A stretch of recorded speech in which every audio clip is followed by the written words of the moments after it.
वाई तालुक्यातील मेनवली घाटावर 1959 मध्ये गुंज उठी शहनाई या चित्रपटाचं शूटिंग झालं होतं. त्यानंतरही बरेच चित्रपट इथं शूट झाले, पण मेनवली घाटाची खऱ्या अर्थाने बॉलिवूडला भुरळ पडली ती 1995 मध्ये आलेल्या माधुरी दीक्षितच्या मृत्यूदंड या चित्रपटाच्या शूटिंगने. आणि तेव्हापासून मेनवली आणि वाई परिसर अख्ख्या बॉलिवूडचं सर्वात आवडतं ठिकाण बनलं.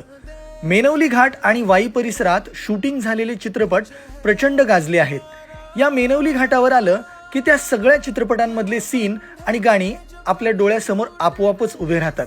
अनिल कपूरचा नायक, शाहरुख खानचा स्वदेस, सलमान खानचा दबंग, दबंग 2, अजय देवगनचा गंगाजल, सिंघम, बोल बच्चन, शाहिद कपूरचा आर राजकुमार, रणवीर सिंगचा बाजीराव मस्तानी अशा 300हून जास्त चित्रपटांचं शूटिंग मेनवली घाट आणि आपल्या वाई परिसरात झालंय. येत्या 14 फेब्रुवारीला रिलीज होणाऱ्या विकी कौशलच्या छावा चित्रपटाचं शूटिंग देखील मेनवली घाट आणि वाई परिसरात झालं आहे.